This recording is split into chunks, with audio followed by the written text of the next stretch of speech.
যুগে সম্ভব করায় যেন চীনাদের রীতিতে পরিণত হয়েছে। নতুন কিছু আবিষ্কার করার নেশা যেন তাদের রক্তে মিশে আছে। এবার সামাজিক যোগাযোগ মাধ্যমে ভিডিও দেখে রকেট তৈরি করে হইচই ফেলে দিয়েছে এক চীনা তরুণ। ঝ্যাং শিজিয়ে নামের এই তরুণের বয়স মাত্র 18 বছর। সংবাদ মাধ্যমের প্রতিবেদন অনুযায়ী চীনের হান প্রদেশের একটি গ্রামে বাস করেন ঝ্যাং। 14 বছর বয়সে তিনি প্রথম রকেট তৈরির প্রতি আগ্রহী হয়ে ওঠেন। বাবার সঙ্গে বসে টেলিভিশনে রকেট উৎক্ষেপণ দেখতে দেখতে তার এই আগ্রহ আরো তীব্রতর হয়।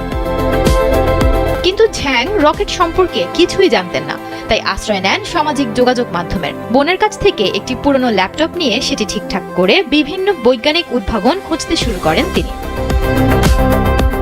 অনলাইন প্ল্যাটফর্মে রকেট তৈরির ভিডিও দেখে প্রথমে তিনি পরিবারের খামার থেকে সার সংগ্রহ করে চিনি আর পানির সঙ্গে তা মিশিয়ে জ্বালানি তৈরি করার চেষ্টা করেন, কিন্তু সফল হননি।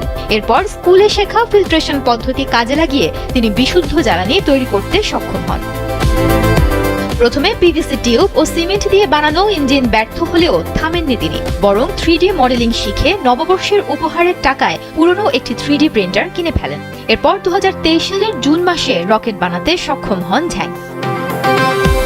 বৃষ্টির কারণে তার প্রথম উৎক্ষেপণ ব্যর্থ হলেও পরে নিজের তৈরি রকেট 400 মিটার উচ্চতায় পাঠাতে সক্ষম হন এই তরুণ।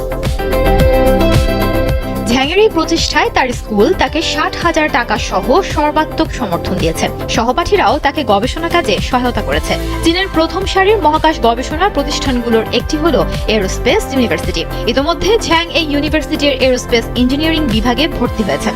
18 বছর বয়সী তরুণের এমন আবিষ্কারে সমগ্র চীনে হইচই পড়ে গেছে।